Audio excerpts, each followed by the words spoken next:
Assalamualaikum warahmatullahi wabarakatuh. Selamat siang menjelang sore, atau kalau yang nonton di YouTube ya selamat jam berapapun nontonnya. Thank you. Tadi habis diintroduce sama Mas Lutfi, kayaknya bebannya tambah berat gua. Harus melebihi ekspektasi ini. Dan tadi Mas Lutfi juga bilang kita bicara soal life purpose, bagaimana menyelaraskan karir dan life purpose. Dan gue juga mau apresiasi semua yang udah hadir di sini, karena ini hari Sabtu, ya. Tapi teman-teman masih bersemangat untuk datang untuk belajar, membahas sebuah topik yang juga lumayan heavy juga, life purpose, tujuan hidup. Yang lain pada ngapain, ngopi sama apa tadi, kebun binatang sama Ultraman. Nah, terima kasih sudah hadir di sini. Jadi ya, tujuan hidup saya adalah mempermudah orang untuk menemukan dan menjalani tujuan hidup mereka. Itu yang sudah saya jalani sekarang 16 tahun, dan insya Allah itu akan terus saya jalani sampai saya meninggal. Dan sekarang pun juga tahu-tahu slide-nya pindah mana? Kemana? Sekarang pun juga sekarang pun juga jadi part of grup Mizan pun juga karena adanya keselarasan antara apa yang jadi tujuan saya dengan Mizan gitu. So bicara soal menyelaraskan karir dan life purpose, sebetulnya yang mau saya sampaikan pertama-tama gini, logis apa enggak nih ya menurut teman-teman semua? Kita mau menyelaraskan karir dan tujuan hidup, menyelaraskan gitu kan. Perlu nggak kita mengetahui tujuan hidup kita apa agar kita bisa menyelaraskan karir kita dengan life purpose kita? Sangat perlu, ya kan? Karena kalau kita belum mengetahui tujuan hidup kita apa, terus si karir ini mau diselaraskan dengan apa, gitu kan? Ya. Nah, jadi dalam waktu yang kalau saya boleh bilang sangat singkat, karena yang pernah ikut workshop sama gue tahu kalau workshop soal menemukan life purpose dan terkait mengelola emotion dan juga energi, kita workshopnya 4 hari pagi sampai malam. So ini dalam waktu yang kalau bersihnya mungkin 90 menit kali ya bersihnya, jadi pasti ada keterbatasan.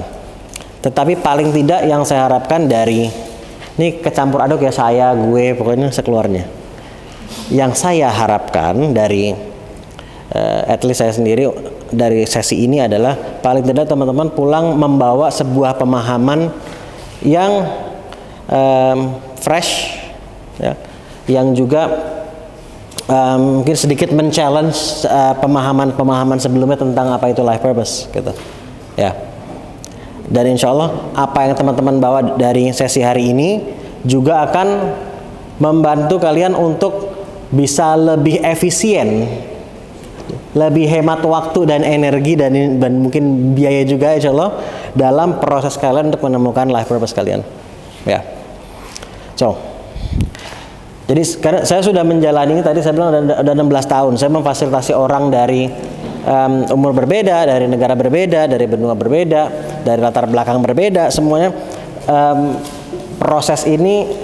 Bahkan umur tuh dari yang paling muda 15 tahun sampai yang paling senior 73 tahun. Jadi orang di fase umur berbeda juga punya kegalauannya masing-masing. Nah, jadi kan titik awal tadi kalau kita mau menyelaraskan antara karir dengan life purpose, ya logikanya kita menemukan si purpose dulu. Kalau belum menemukan purpose-nya, mau diselaraskan dengan apa si karir ini, kan gitu. Ya. Nah, dan saya mau memulai dengan mengajak teman-teman untuk mencoba menyelesaikan kalimat ini nih. As far as I know, my life purpose is bla bla bla. Atau sejauh yang saya ketahui, tujuan hidup saya adalah titik-titik. Ya. Harusnya nggak butuh waktu lama. Kenapa? Karena kan sejauh yang saya ketahui. Kalau sejauh yang saya ketahui, tujuan hidup saya adalah sesuatu yang sedang ingin saya temukan, ya nggak apa-apa juga kan. Pokoknya sejauh yang kamu ketahui aja, oke? Okay? Coba mau ditulis boleh, mau di benak masing-masing boleh, tapi pastikan kalian ingat jawaban kalian masing-masing, oke? Ya, sejauh yang saya ketahui, my life purpose is titik-titik. Dah?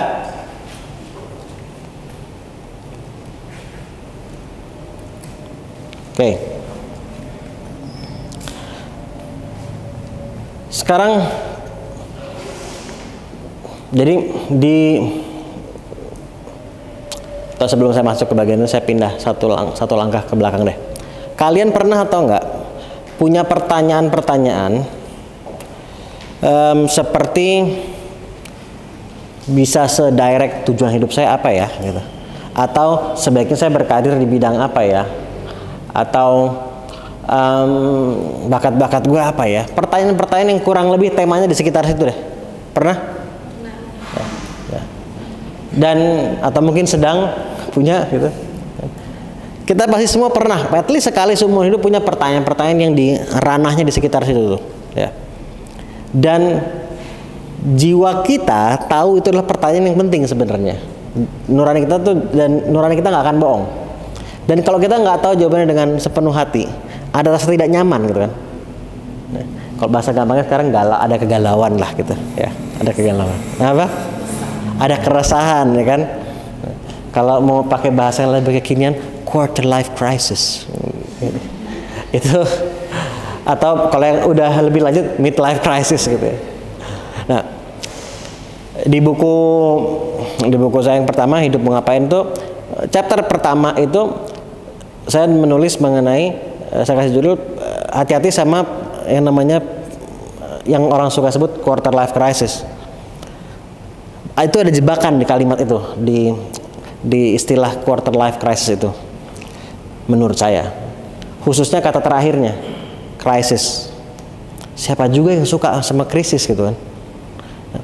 Quarter life crisis ini kan rasanya nggak enak, memang betul rasanya nggak nyaman gitu. Nah, gue kasih analogi misalnya, bayangin kalau kalian sarapan, makan siang dan makan malam hanya junk food terus gitu selama sebulan. Nggak usah nunggu sebulan, seminggu bahkan nggak sampai, mungkin badan udah mulai nggak enak, ya kan? Pagi siang malam junk food doang gitu, badan mulai nggak enak setelah sekian hari mungkin. Dan ketika badan mulai nggak enak, kita bisa melihat situasi tersebut dari perspektif, gila nggak enak banget ya rasanya, aduh ini nggak enak banget ya, badan gue nggak enak, sakit, dan kita sebel lah gitu. Dan emang nggak enak kan rasanya. Tetapi kita juga bisa melihat dari angle yang agak berbeda. Yes, badan gue emang nggak enak. Jadi kita bukan menyangkal, kita acknowledge nggak enak emang badannya. Tetapi di sisi lain, gue masih bernapas nih, gitu. Artinya gue masih dapat kesempatan untuk mengubah pola hidup gue, mengubah pola makan gue, dan seterusnya. Bayangin seandainya kalau cara tubuh kita kerjanya nggak seperti itu, nggak pakai nggak enak badannya, tahu-tahu langsung mati aja gitu. Mengerikan sekali gitu. Tapi alhamdulillah cara kerja tubuh kita, ketika cara kita menjalani hidup, pola hidup kita, atau dalam hal ini pola makan kita misalnya udah mulai nggak beres, dan itu berulang, badan ngasih reminder tuh, ya kan? Lu perlu ubah nih cara lu gitu.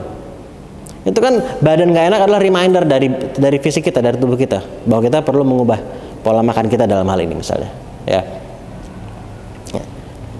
Jadi kok dilihat dari angle yang satu ini, wah terima kasih banget, thank you banget badan gitu kan, lu ngingetin gue gitu. Nah, tetap memang kita akui memang ini nggak enak, tapi sekarang gue bisa, I can do something gitu, ya. Nah, yang disebut quarter life crisis itu jiwa kita yang sedang ngasih pertanyaan yang mau ngasih tahu ini penting untuk dijawab gitu loh. Ini adalah sesuatu yang penting untuk dijawab. Jadi gue prefer menyebutnya itu adalah, ketimbang quarter life crisis, itu quarter life reminder, atau mungkin istilah lain bebas, silahkan gitu. Tapi at least buat gue pribadi, kalau menyebutnya crisis hanya membuat orang hanya fokus pada sisi nggak enaknya saja. Sekali lagi kita bukan mau menyangkal memang saat ini nggak enak rasanya, tetapi pahami juga bahwa di angle lain ini ada opportunity. Nah, kalau menyebutnya crisis, kita jadi lebih sulit untuk menyadari ada perspektif lain gitu, ya. Nah, dan tadi ketika kita kalau kita bicara quarter life crisis tuh, jiwa kita yang lagi ngasih tahu ini ada sesuatu yang penting gitu. Nah, jadi kalau kita nggak jawab, ya, atau paling tidak gini, kalau Kalau kita diamkan ya perasaan nggak nyaman tadi, keresahan tadi, kegalauan tadi akan berlanjut. Gitu. Dan yang kita temukan biasanya orang di fase ini, ya, itu ternyata begini. Jadi kita meriset dulu. Dan ini bukan riset wawancara-wawancara yang ada di YouTube ya, tapi yang jauh sebelum itu. Jadi kita mau wawancara banyak sekali orang. Mereka yang sudah menemukan dan menjalani tujuan hidup mereka sudah cukup panjang, sudah lewat naik turunnya juga cukup panjang. Orang dari berbagai negara berbeda juga, dari agama berbeda, dari budaya berbeda, umur berbeda juga. Dan bahkan nggak hanya lewat wawancara, tapi juga lewat biografi. Karena kita juga bisa mempelajari perjalanan hidup seorang lewat biografi. Dan yang kita temukan sangat menarik sekali, yaitu ternyata ada polasa yang sama yang dilalui seseorang dalam proses mereka menemukan dan menjalani life purpose mereka. Dan ternyata fase pertamanya itu galau. Ada kegalauan, itu adalah tahapan yang memang perlu dilalui. Baik kegalauan tentang pertanyaan-pertanyaan seperti tadi, tujuan hidup gue apa, sebaiknya gue berkarir di bidang apa, atau kegalauan terkait kondisi lingkungan sekitar mereka, atau dua-duanya juga bisa, ya. Nah, jadi artinya kalau kita ada dalam fase si galau tadi, gue justru mau bilang congratulations, karena artinya lu udah on the right track nih. Karena semua yang pernah menemukan dan kemudian menjalani tujuan hidup mereka pernah ada di fase itu. Dan tadi pattern pola ini gue bisa bilang paling tidak ke 1400 tahun ada gitu. Ya gue nggak mempelajari perjalanan hidup yang lebih jauh dari itu gitu ya. Tapi paling nggak sampai sejauh itu gitu. Nah, jadi kalau lo ada di fase si galau tadi itu, congratulations. Yang membedakan nanti adalah gimana kita ngeresponnya kan. Ya. Bagaimana kita merespon saat kita ada di fase galau tadi, mau disebut quarter life crisis, mid life crisis, atau apapun istilahnya lah, atau quarter life reminder gitu. Ya. Nah, yang kita temukan ada 3 biasanya responnya. Yang pertama, ada orang yang merespon fase ini atau si kegalauan tadi ini dengan, gue menyebutnya ya playing victim. Ini respon yang kurang lebih pusing gitu. Ya udahlah, terima aja lah, hidup tuh emang susah, hidup tuh emang berat gitu. Ada orang yang meresponnya kayak gitu ya. Ya tentunya itu nggak akan membawa dia ke tahap di mana dia menemukan tujuan hidupnya gitu kan. Ada orang yang meresponnya, yang kedua yang gue sebut ini sebagai hanya mau dibilang short term solution atau bahkan hanya sekedar pengalihan. Jadi respon itu juga pusing yaudah gue ketemu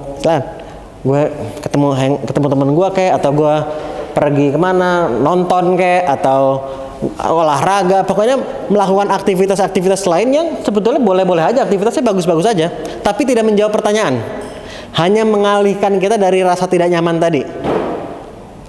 Ada yang pernah merespon dengan respon kedua ini? Gue termasuk dulu gitu. Gue termasuk dulu yang kayak gitu. Ada di fase itu dan pusing apa, gue nggak tahu. Tapi gue alihkan dengan melakukan kegiatan lain yang ya paling tidak kegiatannya bukan kegiatan yang negatif gitu. Tapi sebetulnya nggak menjawab pertanyaannya gitu. Dan kalau kita merespon dengan respon seperti itu, nanti tinggal tunggu waktunya pertanyaan-pertanyaan itu datang lagi nanti gitu. Oke. Nah, dan yang ketiga, ada orang yang merespon dengan betul-betul berusaha untuk menemukan apa jawaban dari pertanyaan tadi. Dan mereka yang kemudian berhasil menemukan dan menjalani life purpose mereka adalah orang-orang yang merespon tentunya dengan respon yang ketiga. Tetapi unfortunately banyak juga orang yang sudah merespon dengan respon yang ketiga, betul-betul berusaha untuk menemukan apa life purpose gue nih gitu, tapi masih kesulitan gitu. Nah, kenapa? Salah satu alasan utama yang kita temukan adalah karena masih banyak yang belum memahami apa itu life purpose, atau mengira life purpose itu adalah A padahal bukan gitu. Sehingga prosesnya kan menjadi tidak efisien. Karena dia salah paham sama apa yang mau dia temukan. Gue kasih analogi gini, misalnya gue mau menemukan kacamata, ya kan? Tetapi di pemahaman gue, kacamata itu bentuknya seperti ini. Salah paham kan? Sebenarnya harusnya ini nih. Karena gue salah paham, akhirnya gue mengeluarkan waktu, tenaga, biaya, effort gue tuh bukannya untuk menemukan ini, tapi justru menemukan ini. Pas akhirnya ketemu, dia loh kok gini? Katanya bisa membuat penglihatan lebih jelas. Mana gitu? Karena salah paham sama apa yang mau dia temukan. Paham ya? Nah, jadi pertama-tama adalah making sure kita paham dulu, we understand apa yang mau kita temukan, gitu ya. Dan nanti selain memahami apa itu life purpose, yang juga tidak kalah pentingnya adalah memahami apa yang bukan life purpose.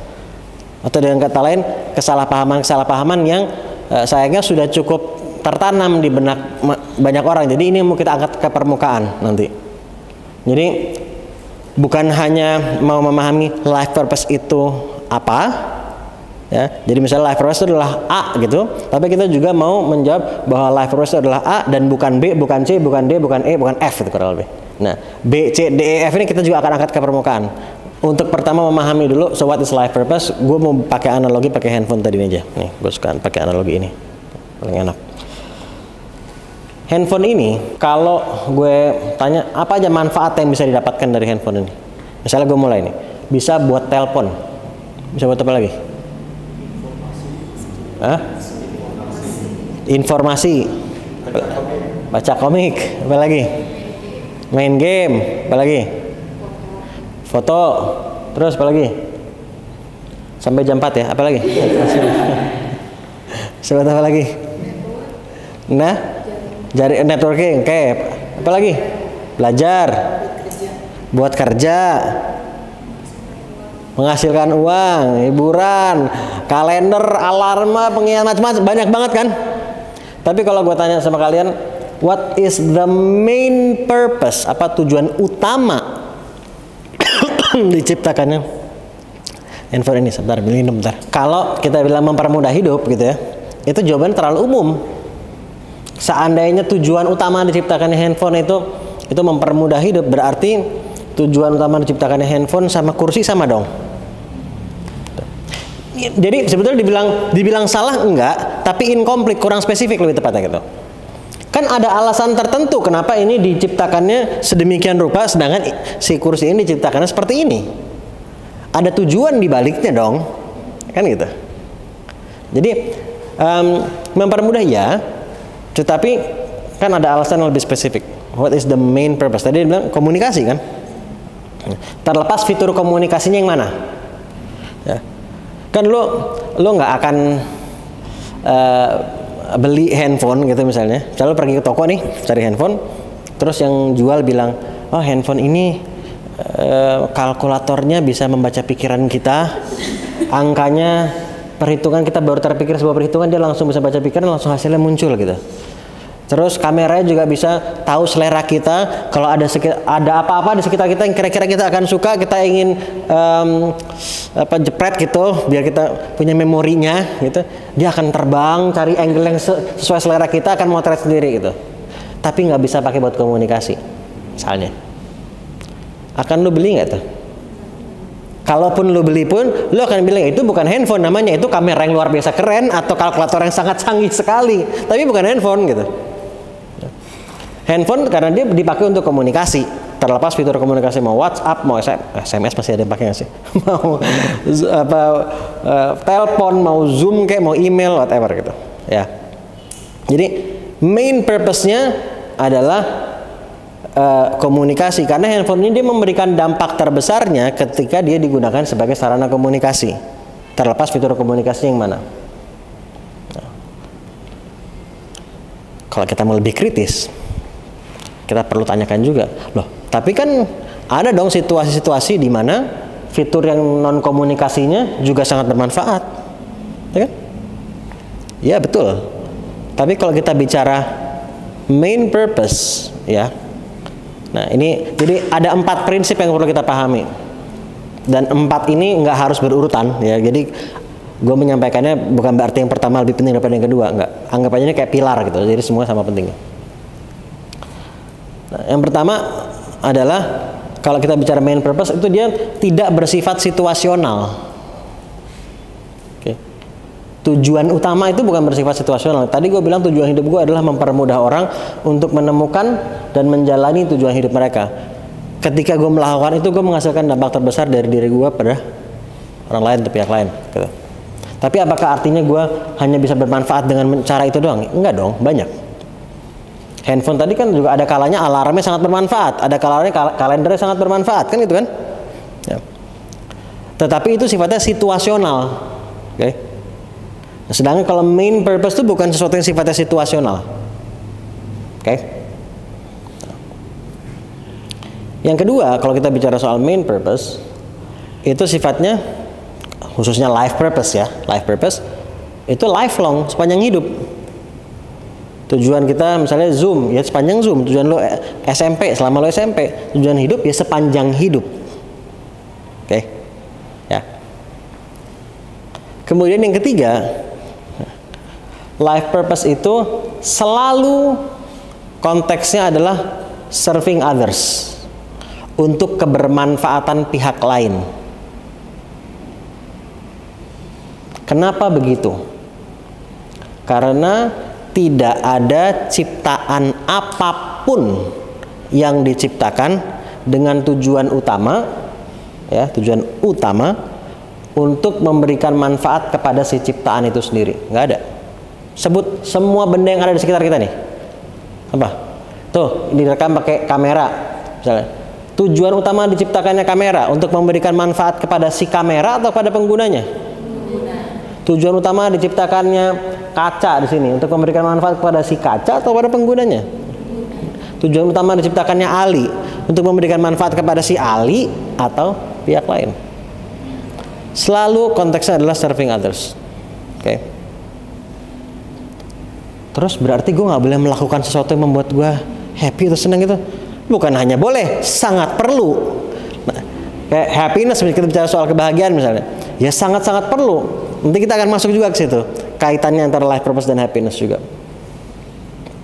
Ya. Tapi bukan itu yang menjadi main purpose-nya sebetulnya, karena tujuan diciptakan sesuatu itu pasti bukan untuk memberikan manfaat kepada si ciptaan itu sendiri saja. Oke. Jadi dia bukan situasional, dia lifelong, dia selalu konteksnya serving others. Dan yang keempat, kalau saya nggak lupa, yang keempat itu berkesinambungan, ya, atau berkelanjutan. Maksudnya gini, handphone tadi habis dipakai buat komunikasi, dibuang gitu, enggak kan? Semakin sering dia digunakan selaras dengan purpose-nya, semakin besar dampak yang bisa dihasilkan. Jadi tadi life purpose adalah sesuatu yang bisa membuat kita menghasilkan dampak terbesar dari diri kita pada pihak lain. Tapi terbesar itu bukan dalam arti one time, wah besar, bukan. Tapi kayak snowball. Jadi ada efek bola saljunya. Semakin kita menjalani hidup kita sejalan dengan purpose kita, maka semakin besar dampak yang dapat kita hasilkan. Oke? Meskipun sekali lagi, yes, ada cara-cara lain juga di mana kita juga bisa bermanfaat, pasti. Tetapi menemukan life purpose itu artinya menemukan sesuatu yang bisa mengoptimalkan kebermanfaatan kita, dengan kata lain gitu. Oke? Karena tadi, atau gue tanya dulu deh, bisa nggak kita menciptakan tujuan hidup kita? Nggak bisa. Yang bilang bisa, yang bilang nggak bisa. Bisa nggak kita menciptakan tujuan hidup kita? Nggak bisa. Bisa nggak? Bawaan dari lahir. Oke. Artinya apa tuh? Nggak bisa. Oke. Bisa nggak? Nggak ada hukumannya juga. Itu hanya berpendapat aja. Bisa nggak? Bisa. Ini bocoran kalau saya udah pernah ikut workshopnya nggak bisa. Nah, menurut gue nggak bisa juga. Kalau goals bisa, tapi life goals dan life purpose itu berbeda. Nanti gue akan share. Ya. Kenapa nggak bisa? Alasan gue jelaskan juga argumentasinya. Pakai aja barang-barang yang tadi barusan kita kasih contoh nih. Tadi kamera itu misalnya. Yang menciptakan tujuannya kamera atau yang menciptakan kamera? Yang menciptakan tujuannya kaca, sepatu, itu kaca dan sepatu atau yang menciptakan kaca dan sepatu? Yang menciptakan tujuannya Ali atau yang menciptakan Ali? Paham maksudnya ya? Makanya tugas kita adalah untuk menemukan dan kemudian menjalani bukan menciptakan. Menciptakan itu dari tidak ada menjadi ada, itu menciptakan. Kalau menemukan sudah ada, tapi belum ketemu. Ya, oke. Bisa dipahami sejauh ini? Ya. Nah. Jadi tugas kita adalah untuk menemukan dan kemudian menjalani si tujuan itu. Nah, jadi tadi sampai mana kita tidak bisa menemukan life purpose kita, tidak bisa menciptakan, tapi kita bisa, saya perlu menemukan gitu ya. Nah, sebelum itu tadi masuk di mana tadi, bahasa apa tadi? Empat prinsip tadi ya, pilar itu ya. Nah, jadi dia bukan situasional, dia lifelong, sepanjang hidup, kemudian berkesinambungan dan juga selalu serving others konteksnya. Jadi tujuan hidup kita adalah sesuatu yang bisa membuat kita menghasilkan dampak terbesar dari diri kita pada pihak lain. Dan dia sifatnya bukan situasional, dia sepanjang hidup, ya, berkesinambungan dan ada kaitannya sama kebermanfaatan untuk pihak lain. Oke. Kalau tidak memenuhi prinsip itu maka itu bukan tujuan hidup namanya, gitulah. Ya mungkin goals atau apa, dan nggak apa-apa, bagus-bagus juga gitu. Cuman jangan sampai itu disalahpahami sebagai tujuan hidup maksudnya gitu. Oke. Nah, jadi setelah memahami apa yang dimaksud dengan life purpose, nah sekarang gue mau juga mengangkat ke permukaan beberapa kesalahpahaman yang cukup umum yang membuat orang jadi kurang efisien prosesnya dalam menemukan tujuan hidup mereka dan kemudian menjalaninya. Nah, yang pertama, kita sering kan mendengar atau membaca kalimat-kalimat untuk mencapai tujuan hidupmu, dalam mencapai tujuan hidupmu, to achieve your life purpose, gitu. Tujuan hidup itu atau life purpose itu bukan dicapai tapi dijalani, dan dijalani tadi secara berkelanjutan kan. Dan ini bukan sekedar perbedaan kata aja gitu. Efeknya terhadap bagaimana kita menjalani hidup kita tuh jomplang banget gitu, jauh sekali. Kalau yang dicapai itu kan tadi goals, target, pencapaian gitu kan, dan itu memang amat sangat penting, bukan nggak penting loh, sangat penting. Tapi yang ingin saya sampaikan di sini, jangan sampai itu disalahpahami sebagai life purpose. Goals atau target pencapaian dalam kaitannya dengan life purpose itu fungsinya adalah untuk mengukur seberapa baik kita menjalani tujuan kita. Misalnya tadi tujuan hidup saya adalah mempermudah orang untuk menemukan dan menjalani tujuan hidup mereka. Itu yang saya jalani, bukan yang saya capai. Yang saya jalani hari demi hari, termasuk sekarang nih insya Allah. Gitu. Nah, tapi dalam menjalaninya, gue perlu dong membuat target pencapaian goals tadi. Nah, misalnya di tahun 2025 ini ada misalnya 25.000 orang misalnya yang kita bisa permudah untuk menemukan dan kemudian menjalani tujuan hidup mereka misalnya. Tercapai atau tidaknya di akhir tahun misalnya kita evaluasi nih, tercapai apa enggak gitu kan 25.000. Nah, itu kan mengukur seberapa baik tahun ini gue menjalani tujuan gue. Tapi si angka 25.000 itu bukan life purpose gue. It's just a goal. It's a very important goal, tapi itu bukan life purpose. Nah, banyak sekali orang mengira dan kemudian mendefinisikan goals sebagai life purpose, dan bahkan yang jangka panjang pula dan bagus-bagus juga. Saya ingin punya uang sekian, saya ingin pergi ke sekian negara, saya ingin menghajikan orang tua saya ingin berkarir di tempat itu, macam-macam deh, bagus semua kan. Terus tadi energi, waktu, tenaga, biaya semua untuk mencapainya kan. Habis tercapai seneng kan? Habis itu what's next? Ya kan? Galau lagi, bingung lagi. Dan itu adalah salah satu alasan kenapa gue masih banyak klien di atas 50 tahun. Karena masih melihat life purpose sebagai goals. Dan yang membuat goalsnya yang jangka panjang pula, dan kemudian pas tercapai seneng dan kemudian tadi bingung lagi. Gitu.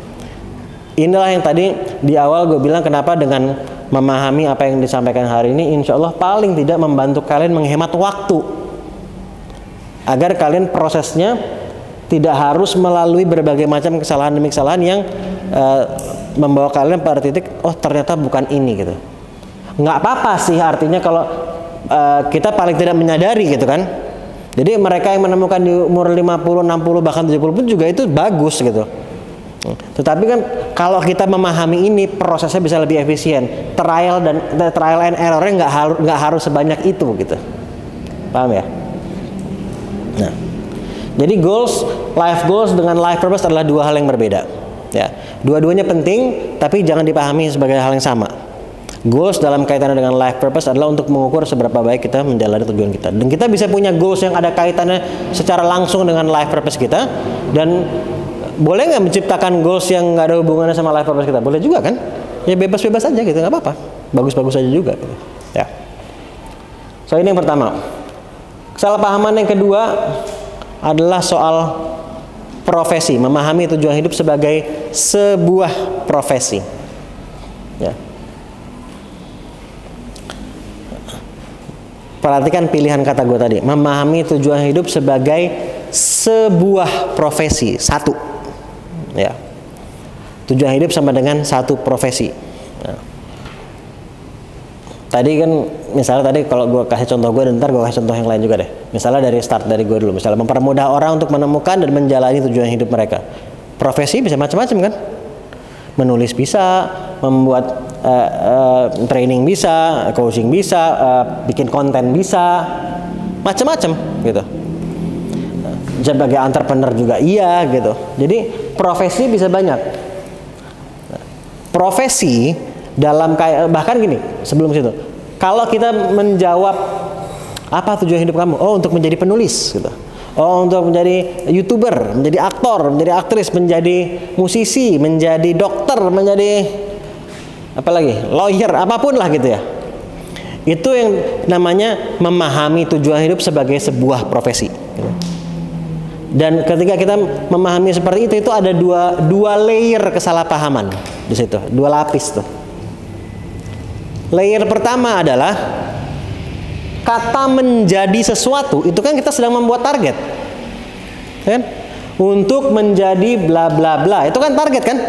Menjadi dokter misalnya, habis jadi, udah selesai gitu? Enggak kan? Justru baru dimulai perjalanannya. Ya. Nah, jadi kata menjadi itu artinya sudah membuat goals, sedangkan life purpose itu bukan life goals. Kesalahpahaman yang kedua atau layer keduanya adalah kalau dengan profesi ini, tadi goals itu kan fungsinya dalam kaitannya dengan life purpose adalah untuk mengukur seberapa baik kita menjalani tujuan kita. Kalau profesi itu basically hanya sebagai alat atau tools atau metode gitu yang bisa kita pilih atau bisa kita ciptakan. Kita bisa kan menciptakan profesi kan? Metode yang bisa kita pilih atau ciptakan untuk menjalani tujuan kita dengan efektif. Jadi kayak misalnya, oh dulu gue membuat kesalahan begini. Dulu sekali gue mengira memahami tujuan hidup gue mentraining orang agar bla bla bla bla. Seakan-akan caranya cuma training. Padahal kan nggak bisa macam-macam kan. Efeknya jadinya apa? Membuat cara berpikir gue jadi terkotak. Akhirnya gue jadi membatasi potensi sendiri. Seakan-akan it's the only way. Padahal ada banyak sekali cara. Jadi sekali lagi profesi itu cuma pilihan metode. Yang mana saja ya yang kira-kira bisa membantu gue menjalani tujuan gue dengan efektif. That is professions. Nah. Dan juga profesi itu bisa ada yang baru, bisa ada yang punah. Kan nggak ada tuh misalnya 20 atau 25 tahun deh gitu. 25 tahun lalu profesi YouTuber nggak ada, sekarang ada. 10 tahun lalu afiliator nggak ada, sekarang ada, kan gitu kan. Nanti ada lagi yang baru lagi apa dan seterusnya. Nah, jadi jangan pahami tujuan hidup sebagai sebuah profesi. Tetapi ini juga penting untuk dipahami, ini poin terakhir urusan soal profession deh. Ya. Gue bukan bilang lo harus punya lebih dari satu profesi, bukan. Oke. Gue hanya bilang jangan dipahami tujuan hidup sebagai sebuah profesi saja. Artinya be open minded dalam menjalaninya, bahwa mungkin aja dalam proses lo menjalani tujuan lo, ketika lo menemukan tujuan hidup lo dan lo menjalaninya, mungkin saja dalam perjalanan lo perlu mengubah profesi atau perlu menambah profesi gitu. Atau mungkin aja juga ya udah stay dengan yang satu ini nggak apa-apa gitu. Tapi kalau dari awal kita sudah memahami tujuan hidup itu sama dengan satu buah profesi, akhirnya kita jadi seakan-akan ya ini udah gitu, nggak yang lain. Oke. Padahal profesi itu bisa, tujuan hidup itu bisa dijalani lewat satu profesi, bisa dijalani dengan lebih dari satu profesi. Kita bisa berubah di tengah jalan, itu juga bisa. Ya. Oke. Jadi gue tekankan sekali lagi, bukan berarti nggak boleh satu profesi. Cuman kalaupun kita menjalani satu profesi, selama itu kita meyakini bahwa ini selaras dengan life purpose kita, maka jalanilah itu gitu. Si profesi itu karena selaras dengan life purpose kita. Tetapi yang ingin gue sampaikan, dalam proses menjalaninya, be open minded bahwa mungkin aja nanti dalam perjalanannya kita perlu mengubah si profesi itu, ya kan? Karena misalnya ada cara yang lebih efektif untuk menjalani tujuan hidup gua yang dulu gua nggak kepikiran, atau dulu belum ada profesinya gitu, kan bisa juga seperti itu. Cukup jelas sejauh ini? Oke. So ini kesalahpahaman yang kedua. Jadi pertama soal pencapaian atau life goals itu bukan life purpose. Kemudian yang kedua, life purpose itu bukan hanya sebuah profesi. Yang ketiga, kesalahpahaman yang ketiga adalah jawaban umum seperti yang tadi di awal tadi tuh. Apa tujuan hidupmu? Saya ingin jadi orang yang bermanfaat gitu. Ya, itu kan cukup. By the way, sambil gue share ini, tadi kan di awal kalian diminta untuk menyelesaikan kalimat tuh, sejauh yang saya ketahui tujuan hidup saya adalah, atau as far as I know my life purpose is bla bla bla bla gitu kan.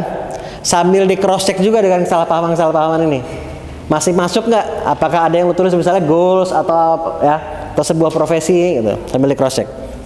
Nah yang ketiga soal saya ingin menjadi orang yang bermanfaat.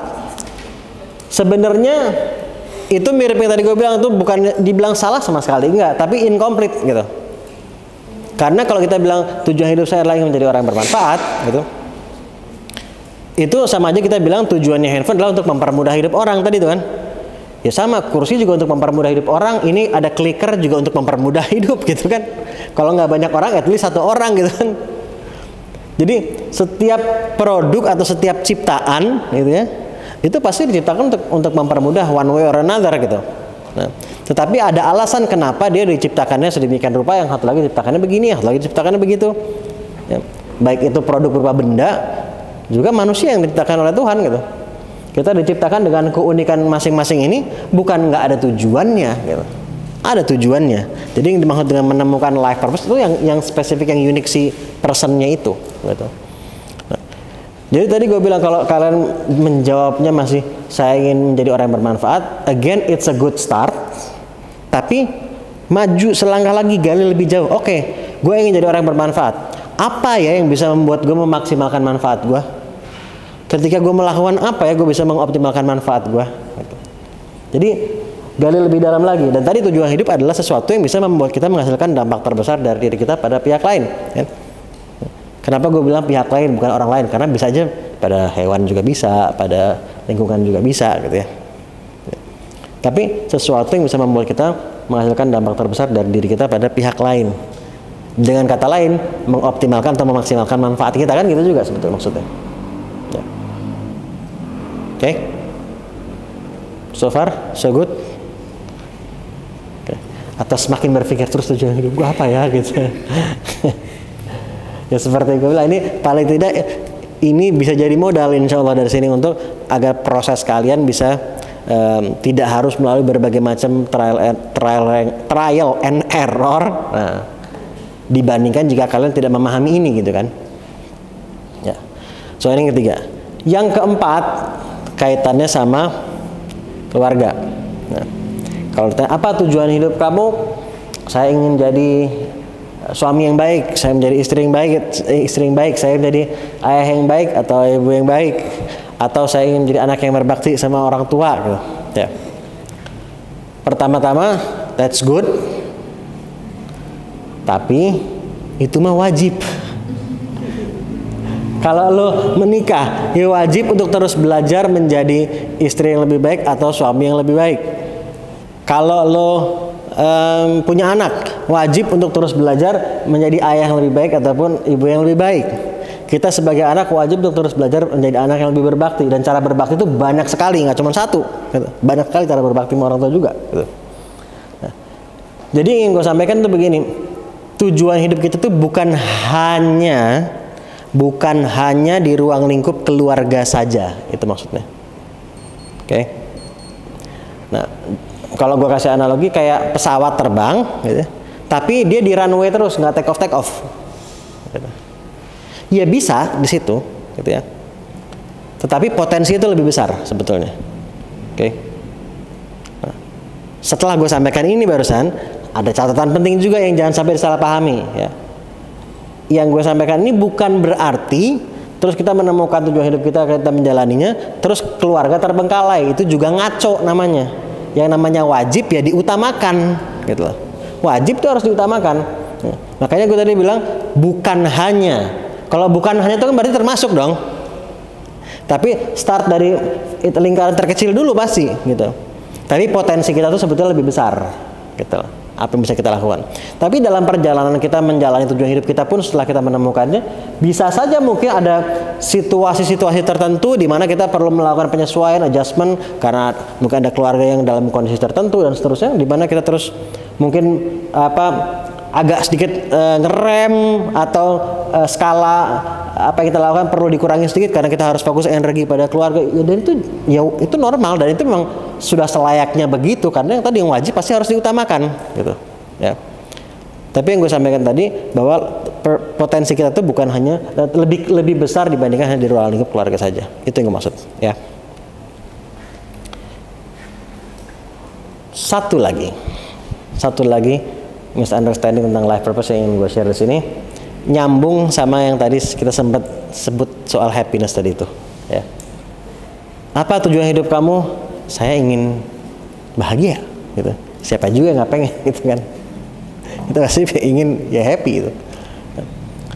Tapi kenapa gue bilang happiness itu juga bukan life purpose? Dan jadi gue dengan segala hormat, gitu ya, gue berbeda pendapat sama Dalai Lama yang bilang the purpose of life is to be happy. Bukannya gue mau bilang gue lebih pinter, enggak. Tapi berbeda pendapat boleh dong, ya kan? Nah, dan gue belajar banyak sekali dari Dalai Lama juga, nggak pernah ketemu, cuman belajar dari apa tulisannya, dari videonya dan seterusnya. Tapi kenapa gue bilang happiness itu bukan life purpose? Kembali ke analogi tadi aja. Tadi kan kita bilang bahwa tujuan utama diciptakannya sesuatu itu tidak pernah untuk memberikan manfaat kepada si ciptaan itu sendiri, kan? Tadi kacamata, tujuan utama diciptakannya kacamata ya bukan untuk memberikan manfaat kepada kacamata, tapi pada penggunanya. Semua kan selalu gitu. Tujuan utama diciptakannya Ali ya bukan untuk memberikan manfaat kepada Ali, tapi pada pihak lain, gitu. Sedangkan happiness fokusnya ke siapa? Kita yang happy, kan? Oke. That's why happiness-nya itu bukan life purpose, tetapi gue sama sekali tidak bilang bahwa happiness itu nggak penting. Malah sebaliknya amat sangat luar biasa penting. Yang ingin gue tekankan hanya jangan itu disalahpahami sebagai life purpose-nya. Oke. Kalau gue melihat happiness itu sebagai sebuah skill. Skill yang bisa kita pelajari, bisa kita asah. Gitu. Ada ilmunya kan happiness itu kan? Ada ilmunya. Kita ingin ada banyak sekali cabang ilmu yang membahas mengenai happiness, kan? Psikologi membahas happiness, agama membahas, filsafat membahas, apalagi biologi membahas, neuroscience membahas, apalagi ilmu apa lagi membahas mengenai happiness? Banyak lah. Sekarang quantum physics membahas juga. Jadi banyak sekali, dan gue sangat yakin masih ada cabang ilmu lain juga yang membahas mengenai happiness yang mungkin gue gak kepikiran sekarang. Jadi ada ilmunya, artinya bisa dipelajari, dan gue melihatnya sebagai sebuah skill karena semakin kita pelajari kita semakin mahir untuk menghadirkan rasa bahagia tadi dalam situasi yang berbeda-beda. Dan salah satu indikasi kita semakin meningkat skill happiness-nya lah, gitu ya, itu bukan hanya dilihat dari seberapa sering dia bahagianya, bukan cuma itu, tapi juga bisa dilihat dari seberapa lama atau seberapa berkurang sedihnya atau bete-nya atau keselnya, gitu, atau kecewanya. Kalau dulu misalnya ada sebuah kejadian yang tidak mengenakan, gitu, dia bisa bete bisa sampai seminggu, gitu misalnya. Habis itu jadi 3 hari gitu. Itu meningkat skill happiness yang namanya. Terus lama-lama jadi sehari, lama-lama jadi setengah hari, jadi sejam, jadi 5 menit lama-lama gitu.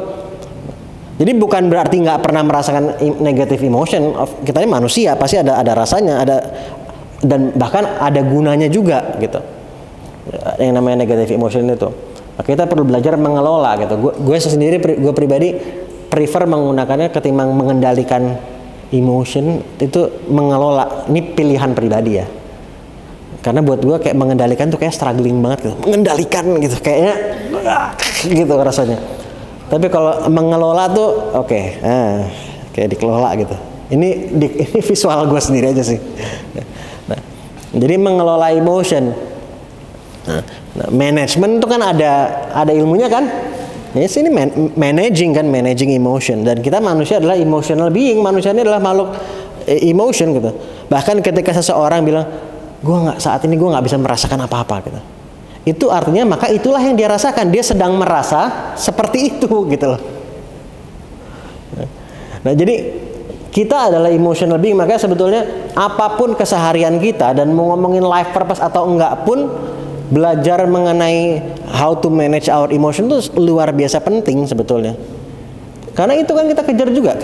Lu datang ke sini ingin apa? Ingin menemukan life purpose, ingin belajar, ingin menemukan life purpose. Biar apa? Biar gini, biar bisa mencapai ini. Terus kalau mencapai itu buat apa ya? Ujung-ujungnya pasti emotion yang kita kejar. Kita bisa merasa begini, kita bisa merasa begitu kan. Selalu begitu.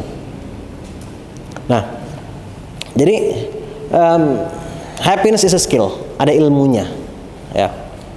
Dan kaitannya dengan life purpose tadi, meskipun gue bilang happiness bukan life purpose juga.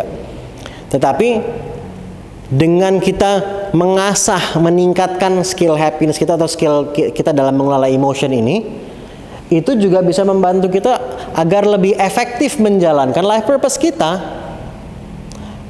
Contoh analogi yang sama pakai handphone tadi. Handphone akan bisa menjalankan purpose dengan optimal kalau handphone tadi dalam kondisi yang baik kan. Kalau handphone tidak dalam kondisi yang baik, ya tidak optimal dia menjalankan purpose-nya gitu. Nah, kalau kita dalam emotion yang positif, arti kita dalam kondisi yang baik, at least mentally paling tidak gitu kan. Bayangkan lu menjalankan life purpose lu, tapi bawaannya bete mulu, ya pasti akan struggling. Dan ada orang yang sudah menemukan tujuan hidupnya dan menjalani tujuan hidupnya, tetapi karena kemampuan dia dalam mengelola emotionnya belum terlalu baik atau belum cukup baik, sehingga prosesnya menjadi lebih struggling gitu. Oke. Makanya perlu paralel dibarengi memang gitu. Yes, menemukan life purpose, iya, menjalani iya, tapi barengi dengan kemampuan, meningkatkan kemampuan kita untuk mengelola emotion kita juga, meningkatkan emotional intelligence kita gitu. Nah, bisa dipahami sejauh ini ya. Nah, satu hal lagi tentang happiness dan life purpose ini, meskipun happiness itu bukan life purpose, tadi gue bilang itu sesuatu yang secara paralel juga perlu kita pelajari. Tetapi ternyata dengan menjalankan life purpose kita, itu pun juga bisa berdampak positif terhadap kebahagiaan kita. Tapi jadi happiness bukan life purpose, tapi dengan menjalaninya bisa berdampak positif juga terhadap happiness kita. Kenapa? Nah, tadi gue bilang ada banyak cabang ilmu kan yang membahas mengenai happiness ya. Gue ambil salah satunya yang menggunakan pendekatan yang saintifik gitu ya. Di ilmu psikologi, ada yang anak psikologi nggak sini? Ada psikologi apa jurusannya? Psikologi itu udah mulai ada penjurusannya atau spesialisasi belum? Peminatan. Apa? Peminatan. Peminatan. Peminatannya psikologi positif. Psikologi positif. Nyambung banget, pas banget. Baru pertama kali gue nanya psikologi apa, psikologi positif lo orang pertama. Yang biasanya yang lain-lain pasti peminatannya atau spesialisasinya gitu. Nah, positive psychology, ya kan? Nah, positive psychology ini adalah cabang psikologi yang relatif baru dibandingkan cabang ilmu psikologi yang lain.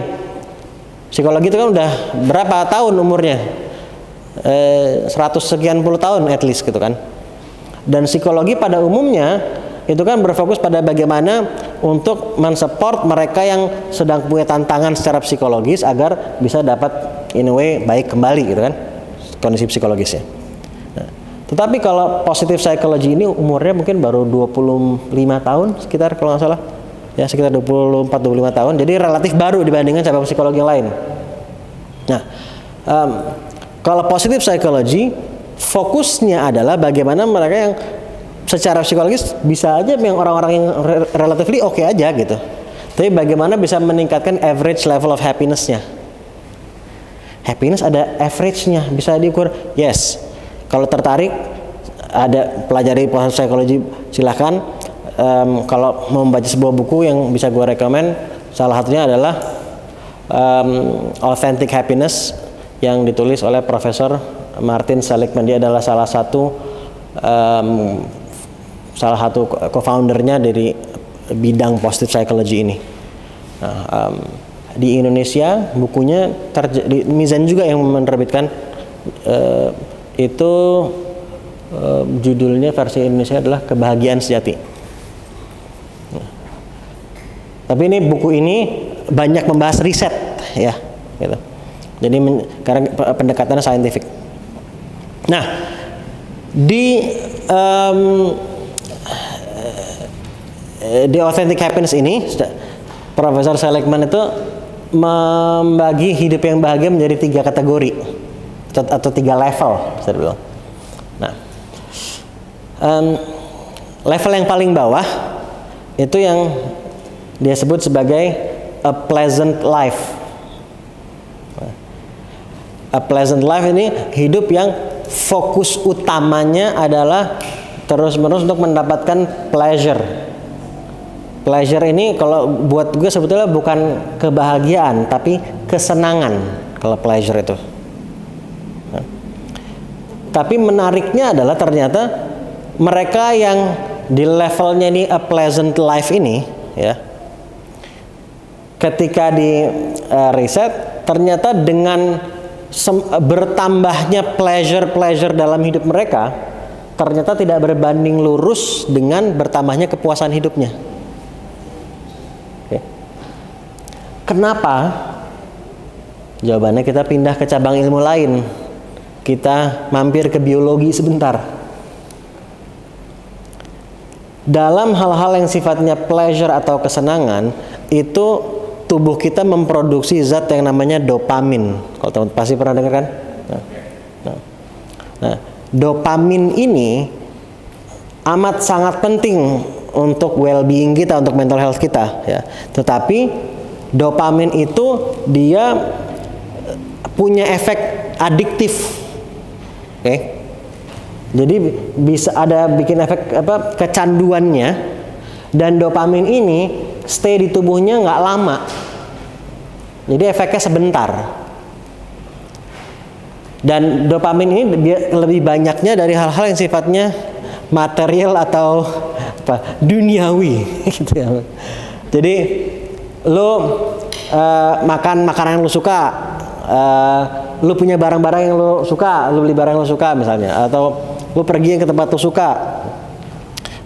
By the way, gadget itu juga ada dopamin, itu bisa men-trigger dopamin juga tuh. Makanya orang bisa kecanduan sama gadget kan. Kemudian mohon maaf, misalnya hubungan intim itu juga dopamin juga, itu urusannya pleasure semua tuh. Nah, dan itu semua ada pleasure, tapi di dalam tubuh itu efeknya sementara. Gitu. Makanya dibilangnya kalau fokusnya yang a pleasant life itu kayak always chasing the next high, nggak ada habisnya. Disebutnya kayak orang ya, ekstrimnya kayak orang ngedrugs gitu disebutnya. Karena nggak bakal duit mau nolnya di belakang udah berapa banyak juga nggak bakal ada habisnya kan. Gitu. Jadi kalau fokusnya tuh hanya, sekali lagi ya, dopamin penting loh ya. Ini yang gue maksud adalah kalau fokus utamanya cuma dopamin terus gitu loh. Itu yang jadi nggak sehat gitu. Bukan dopamin nggak penting, tapi kalau fokus utamanya hanya dopamin, itu nggak akan bertambah terhadap kepuasan hidup kita. Walaupun kalau di ilmu applied positive psychology ini dia masuk di dalam kategori hidup yang bahagia walaupun paling bawah. Mungkin kalau pendapat gue pribadi sih kalau udah sampai segitunya juga nggak sehat juga sebenarnya. Ya. Tapi mungkin kalau di positive psychology mungkin melihatnya ya paling nggak lebih baik daripada hidup yang menderita lah, anggapnya gitu kali. Mungkin ya. Nah, level yang di atasnya setelah a pleasant life tadi, itu yang disebut sebagai a good life atau an engaged life. A good life atau an engaged life ini adalah ketika kita menjalani hidup kita, fokusnya kita menjalankan apa yang menjadi minat-minat kita, apa yang menjadi passion kita, apa yang menjadi bakat-bakat kita gitu. Kita merasa bertumbuh, kita merasa berkembang gitu kan, merasa lebih hidup gitu. Nah, ini impact-nya terhadap average level of happiness kita lebih tinggi. Ya. Tapi ada satu level lagi yang lebih di atas, yang dampaknya terhadap happiness kita lebih tinggi dan lebih berdampak lebih jangka panjang. Disebutnya sebagai meaningful life atau hidup yang bermakna. Dan ternyata bedanya antara a good life atau engaged life dengan a meaningful life bedanya tipis. Bedanya di sini. Kalau a good life atau engaged life tadi kan lu menjalankan apa yang menjadi passion lu, bakat-bakat lu, minat-minat lu gitu kan. Lu merasa bertumbuh, lu merasa berkembang gitu kan. Tapi fokusnya pada siapa? Kita. Gue merasa bertumbuh, gue merasa berkembang, gue merasa begini gitu kan. Dan that's good, it's very very good gitu. Nah, kalau a meaningful life itu adalah ketika kita punya tujuan yang lebih besar dari sekedar untuk diri kita sendiri. Lu pernah nggak berbuat kebaikan kepada seseorang, terus ngeliat dia senang, lu lebih senang daripada dia? Pernah kan? Ada kepuasan batin gitu tersendiri kan? Nah, ketika dalam situasi-situasi seperti itu tubuh kita memproduksi zat yang namanya serotonin. Kalau pernah dengar, nah, serotonin ini ada kalau nggak di semua, paling tidak di hampir semua obat-obat antidepresan pasti ada zat namanya serotonin. Nah, dan serotonin ini yang berdampak terhadap tadi rasanya bukan sekedar tadi kesenangan, tapi ada kepuasan batin, ada fulfillment di situ, gitu ya. Ada ketenangan, gitu. Ini yang arahnya ke sana kalau serotonin nih, gitu. Merasa bermakna tadi seperti itu. Dan salah satu cara tubuh kita untuk secara alami memproduksi serotonin, bukan satu-satunya ya, tapi salah satunya adalah berbuat kebaikan. Luar biasa, Tuhan menciptakan kita dengan begitu sempurna. Jadi dengan berbuat kebaikan itu bisa memicu tubuh untuk memproduksi serotonin. Makanya tadi lo bisa merasakan sebuah perasaan yang lebih dalam gitu kan, kepuasan tersendiri itu ketika kita berbuat baik, karena itu memicu terproduksi serotonin juga. Nah, tentunya kita dalam hidup pasti semuanya kita ingin dopamin penting, semua penting sekali lagi ya. Tapi ini adalah yang contoh-contoh tadi ini adalah kalau a pleasant life sekali lagi fokus utamanya hanya pleasure aja gitu. Nah, sedangkan kalau yang a meaningful life kita fokus pada si serotonin, meskipun ya si pleasure juga tetap penting gitu ya. Tapi yang mendominasi yang mana gitu loh. Oke. Nah, sedangkan tadi life purpose adalah sesuatu yang bisa membuat kita menghasilkan dampak terbesar dari diri kita pada pihak lain kan. Dengan kata lain, ketika kita menjalani life purpose kita, itu juga memicu tubuh kita untuk bisa memproduksi lebih banyak serotonin. Makanya meskipun happiness itu bukan life purpose, tapi dengan menjalani life purpose itu bisa berdampak terhadap happiness kita juga. Gue bilangnya bisa berdampak, bukan pasti berdampak. Kenapa gue bilangnya bisa berdampak? Karena tadi kita juga perlu mengasah kemampuan kita dalam mengelola emotion tadi juga, itu juga penting gitu loh. Ya. Makanya tadi ada aja orang juga yang udah menemukan dan menjalani tujuan hidup mereka, tapi juga ya dia ada mungkin dalam menjalankan si life purpose-nya ada si serotoninnya terproduksi, tapi juga karena kemampuan dia dalam mengelola emosi masih belum cukup baik, sedangkan menjalankan life purpose juga tantangannya amat sangat banyak gitu loh, sangat banyak. Gitu. By the way, nggak cuma menjalankan life purpose, hidup emang kayak begitu kan, gitu. Emang banyak tantangannya gitu. So makanya itu gue bilang bisa berdampak terhadap happiness juga, karena itu memicu tubuh kita untuk memproduksi lebih banyak serotonin juga. Nah, sejauh ini bisa dipahami? Minum bentar ya.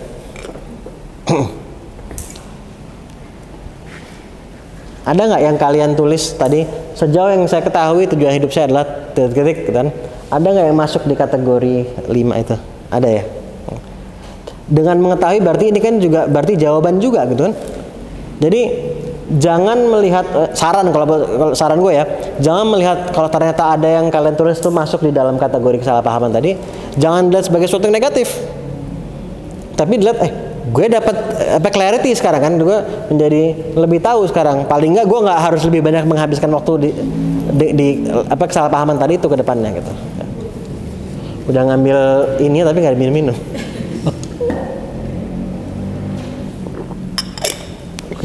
Oke.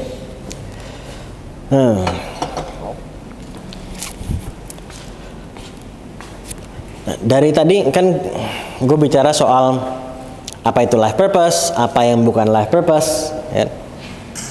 Terus pertanyaan selanjutnya kan, terus gimana menemukannya, gitu. Ya. Gimana menemukannya? Tapi gue mau memulai dari sini dulu biar kita ada fondasi dulu, gitu. Jangan sampai kita kayak tadi mau bicara menemukan tapi salah paham sama apa yang mau ditemukan kayak tadi itu kan.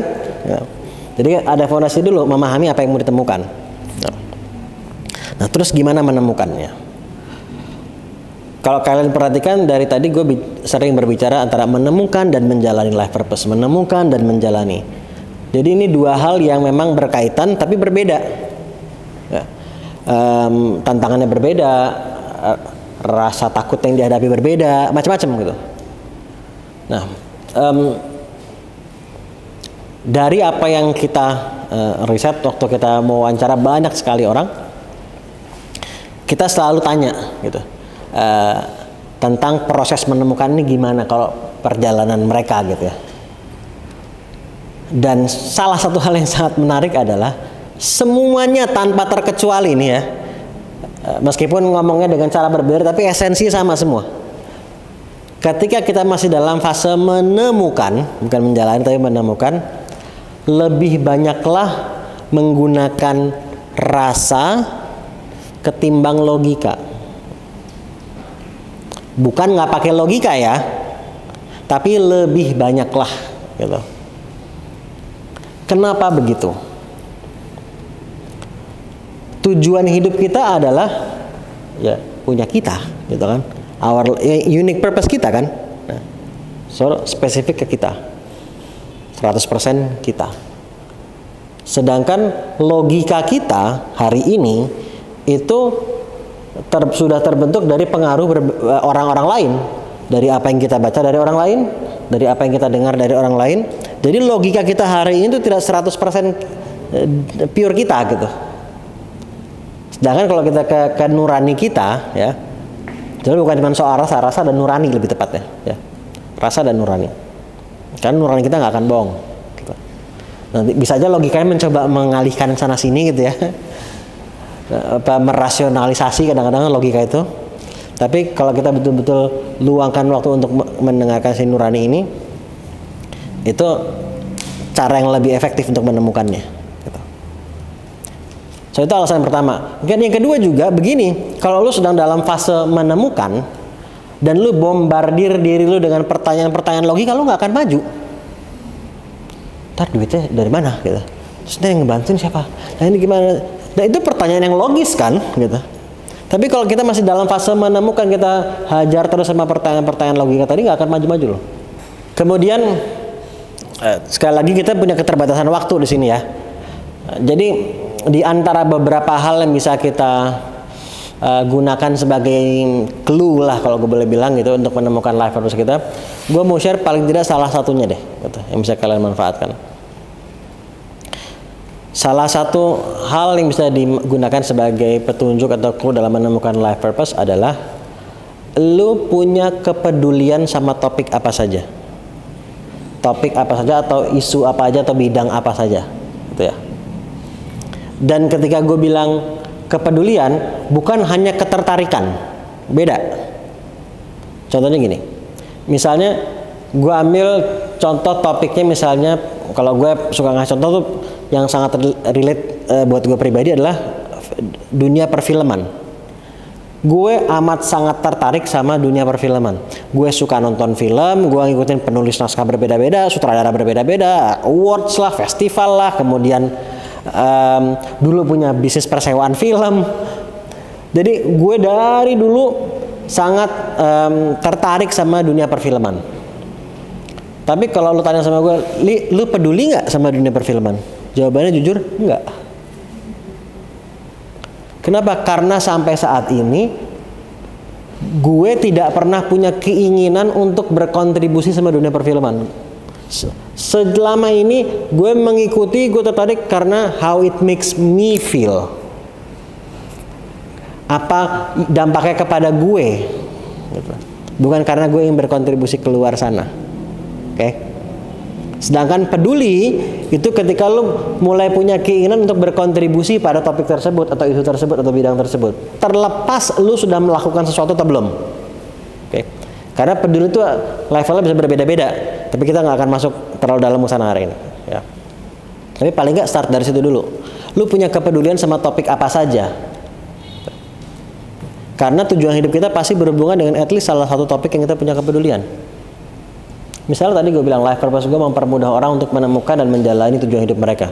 Lu punya gambaran kan gue punya kepedulian sama hal apa kan? Atau misalnya membantu pasangan suami istri agar dapat menjalani pernikahan yang harmonis.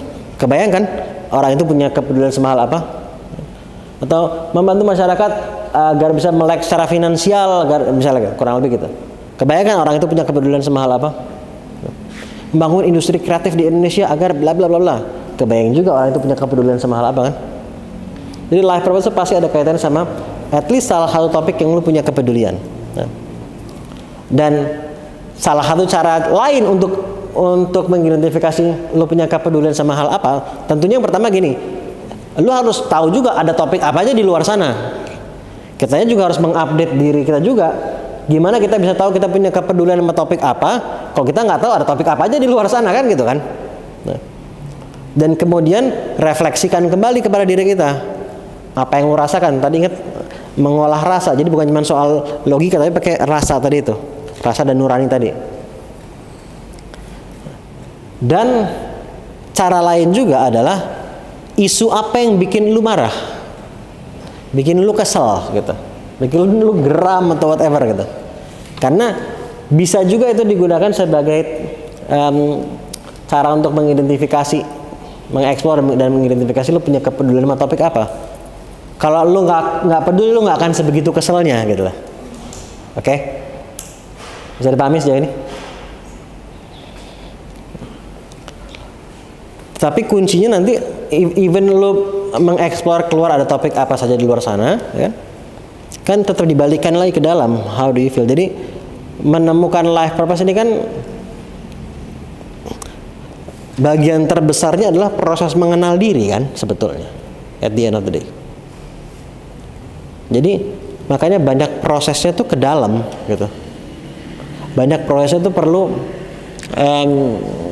kalau misalnya gue mau tadi Siva sebenarnya tadi Siva ya. Nah, misalnya gini, misalnya gue mau mengenal Siva ya.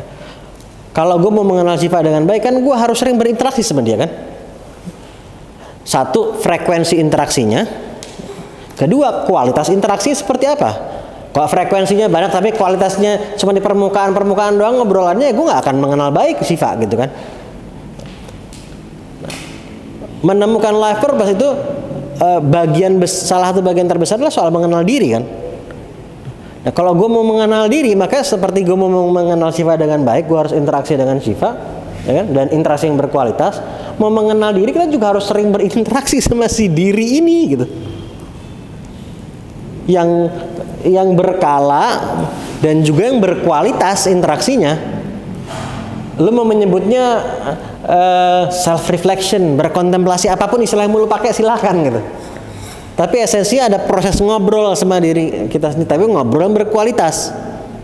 Karena sebenarnya di satu sisi ya kita memang selalu ada ocehan-ocehan mulu di kepala kan. Kalau obrolan sih ada gitu. Tapi pertama obrolannya berkualitas apa enggak? Obrolan yang mengarah kepada, kan gue bisa aja ngobrol sama Syifa sering gitu, tapi karena pertanyaan-pertanyaan yang gue tanyakan itu tidak mengarahkan gue untuk bisa mengenal dia lebih baik, akhirnya ujung-ujungnya meskipun ngobrol lama, tapi gue kayak berasa belum kenal dalam aja gitu sama dia gitu. Kalau kalian lihat contoh-contoh gini, misalnya ada host-host acara apa, talk show atau podcast atau apa gitu, kan bagaimana si hostnya itu bertanya itu kan mempengaruhi sekali kan. Atau kalau lu nonton misalnya talk show apa yang investigatif apa gitu, ya nggak harus investigatif, tapi yang sifatnya talk show yang ada hostnya terus lagi mau menggali sesuatu, mau menginvestigasi sesuatu, ya kalau kualitas pertanyaan yang ditanya nggak terlalu dalam, nggak tajam, ya lu nggak akan masuk sampai mendalam gitu, paling di permukaan doang. Jadi kualitas pertanyaan yang kita tanyakan saat kita ngobrol sama diri kita itu seperti apa, itu amat sangat penting, amat sangat berdampak terhadap seberapa jauh kita akan semakin mengenal diri kita juga. Contoh lagi, namanya siapa tadi? Disa. Nah, kalau gue tanya sama Disa nih misalnya, subjektif aja jawaban versi lu sendiri gitu ya, apa 2 hal yang bisa bikin lu bilang Jakarta itu keren? Atau 3 deh, jangan 2, 3 versi lu aja tapi subjektif. 3 hal. Modern, apa lagi?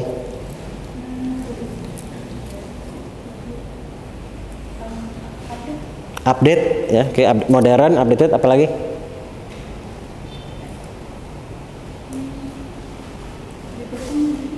Lebih berkembang. Oke. Modern, updated, sama lebih berkembang. Apa 3 hal yang bisa membuat lo bilang Jakarta itu nggak keren? Subjektif aja. Menurut lo, bebas. Orangnya, oke. Apapun alasannya ya, pokoknya orangnya deh gitu, oke. Yang kedua apa? Lingkungannya, oke. Itu lagi.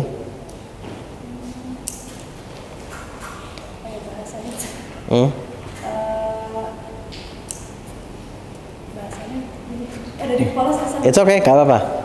Santai, subjektif aja, pokoknya sekeluarnya aja.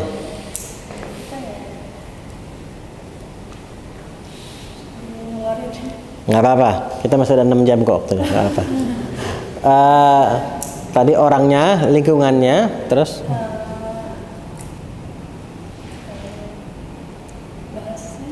apanya? Bahasanya. Oke, bahasanya. Ya. Perhatikan deh. 2 pertanyaan yang gue tanyakan tadi ke Disa, itu adalah 2 pertanyaan yang sebetulnya bertolak belakang secara langsung kan. Pertama gue nanya, apa yang bisa bikin lo bilang Jakarta itu keren, sama apa yang bisa bikin lo bilang Jakarta itu nggak keren. Tapi ada aja jawabannya. Terus Jakarta keren apa enggak? Ini kita bicara kembali ke biologi sebentar. Jadi salah satu cara kerja otak kita, ya, otak itu ketika dia dipaparkan pada sebuah pertanyaan, dia akan secara otomatis berusaha untuk menemukan jawabannya. Terlepas jawabannya benar atau salah, subjektif aja pokoknya. Ya. Pokoknya dia akan berusaha untuk menemukan jawabannya. Ini contoh barusan. Ya ada aja jawabannya gitu. Walaupun pertama begini, terkadang by the way kalau gue tanya ke orang lain juga jawaban bisa beda-beda lagi kan, subjektif sekali lagi kan. Nah, terus kalau gue tanya mungkin aja nggak langsung dapat jawabannya kayak tadi kan. Terkadang gitu, terkadang apa ya, apa. Tapi kalau terus kita hadirkan pertanyaan itu di benak kita, lama-lama otak akan semakin berusaha terus lebih keras untuk menemukan jawabannya. Oke? Meskipun sekali lagi itu subjektif. Tapi cara kerja otak begitu. Nah, karena cara kerja otak seperti itu, ketika ada pertanyaan dia akan otomatis berusaha untuk menemukan jawabannya, tapi subjektif. Kalau saat kita ocehan-ocehan obrolan di kepala ini, yang selalu terjadi kan, ada tanya jawab kan selalu di kepala nih, ya kan? Nah, kalau pertanyaan-pertanyaan yang kita hadirkan di benak kita itu pertanyaan-pertanyaan yang misalnya, kenapa sih gue kok gagal mulu? Apa sih gue kok nggak bisa konsisten gitu? Dan dengan ada kayak gitu nanyanya, karena jangan dikira omongan di kepala tuh nggak ada intonasinya, ada. Memang ada omongan di kepala itu ada intonasinya. Kan beda kalau nanya gini, apa ya yang bikin gue itu gagal lagi? Itu curiosity, positif itu. Karena energi yang mendorong adalah curiosity, rasa ingin tahu. Tapi apa yang bikin gue gagal mulu ya? Itu udah negatif gitu bawaannya. Dan bahkan ada kecenderungan ke blaming gitu. Nah, kenapa kok gue gak pernah bisa konsisten sih? Gitu. Ya, kalau pertanyaan-pertanyaan yang kita tanyakan itu seperti itu, otak juga akan ngasih jawabannya. Karena lu bego, karena lu males, karena lu ini gitu. Karena cara kerja organnya begitu, bukan salahnya si otaknya ya. Kita garbage in, garbage out gitu. Ini kan ada programmingnya nih gitu, kurang lebih ada cara kerja organnya gitu loh. Kalau yang kita input kayak lu siapa pakai ChatGPT di sini ada nggak? Ada pakai ChatGPT. Kalau promptnya nggak bagus ya outputnya nggak bagus kan? Gitu. Nah, inputnya kurang baik ya hasilnya nggak akan maksimal atau bahkan bisa nggak bagus sama sekali gitu. Dan begini, kalau sering kita menanyakan pertanyaan-pertanyaan yang tadi yang kecenderungan negatif tadi itu, dan akhirnya kan otomatis otak juga sering memberikan jawaban-jawabannya kan? Karena lu bego, karena lu ini, karena lu tuh emang nggak keren, karena lu tuh nggak pintar, gitu kan kurang lebih nih. Sering dapat jawaban seperti itu dari otak kita sendiri, akhirnya lama-lama kita percaya. Terus akhirnya kita lekatkan sebagai, oh gue itu orangnya emang nggak pintar. Gue tuh orangnya emang nggak bisa kalau sama orang lain, kalau ngomong sama orang itu nggak bisa. Padahal itu hasil repetisi pertanyaan-pertanyaan kita sendiri gitu. Sering kali seperti itu gitu. Sangat sering seperti itu. Kalau seseorang udah bilang gue itu tipe orangnya, ya kan? Sering sekali kan kita bahas gitu kan. Apapun ending dari kalimat itu sebetulnya adalah pelabelan kita terhadap diri kita sendiri. Itu tuh bukan sesuatu yang mutlak dan permanen sebenarnya. Apapun belakangnya itu si label tadi itu, kalau nggak bagus tuh bisa diubah gitu. Dan mungkin ada di antara kalian yang terus misalnya ini terpikir, ya iya ngomongnya lebih gampang tapi daripada ngejalaninnya. Ya emang bener. Ya kan gue di sini sedang acara untuk berbicara. Maka gue akan berbicara di sini gitu. Tetapi bahkan ketika kita ada yang misal bilang ya ngomongnya lebih gampang daripada ngejalaninnya, oke, let's say it's true. Emang ngejalanin susah gitu misalnya. Terus gimana? Nggak mau jalanin? Ya nggak apa-apa juga sih gitu kan. Tapi ya, memang pilihan kan? Memang pilihan. Ya nggak ngejalanin juga nggak apa-apa, tapi ya jangan komplain kenapa kok gini-gini terus kan gitu kan? Ya komplainmu juga silahkan, lu sendiri nanggung konsekuensi dari komplainan lu sendiri. Nggak enak kan rasanya gitu kan? So sering kali kita tanpa sadar, termasuk gue sendiri, gue akui gitu. Makanya ini gue juga mencoba meningkatkan awareness gue juga terus menerus. Jangan sampai kita jadi menggunakan lebih gampang ngomongnya daripada ngejalanin sebagai alasan untuk kita nggak melakukan apa yang perlu dilakukan gitu. Itu tuh sering banget soalnya itu. Kembali ke tadi, jadi itu pelabelan. Nah label itu kalau emang nggak bermanfaat bisa ya kita ubah mau yang bermanfaat seperti apa gitu. Dan karena sebenarnya ada banyak sekali kan kita memberikan label tuh banyaknya luar biasa. Mungkin ada ribuan kali gitu tanpa kita sadari gitu. Nah, terus yang mana yang harus diubah kalau ada ribuan dan dari sekian ribu ada sekian ratus yang ternyata labelnya ternyata nggak bermanfaat buat gue misalnya. Oke, yang mana yang paling menghambat pertumbuhan lo? Start dari situ dulu aja. Ambil 1 dulu atau 2 dulu atau 3 dulu gitu. Ini kita bicara life purpose tapi nyambungnya agak belok sedikit kita hari ini ya. Karena ini juga amat sangat penting ngomongin soal tadi happiness tadi dan proses menemukan life purpose kan. Dan kenapa kok ngomongin kreativitas tapi hari ini kenapa ngomongin life purpose gitu. Karena kita melihat kreativitas itu luas gitu. Bukan hanya kreativitas dalam arti misalnya creative skills kayak misalnya menulis atau misalnya problem solving itu juga creative skills juga kan, butuh kreativitas juga. Jadi kita melihat Kreativitas itu dimulai dari pertama-tama orang menyadari dulu dia tuh punya potensi untuk menjadi kreatif. Setiap orang tuh sebetulnya are born with creative potentials. Potensinya ada gitu. Tapi pertanyaannya, pertama, dia nyadar apa enggak dia tuh punya potensi kreatif?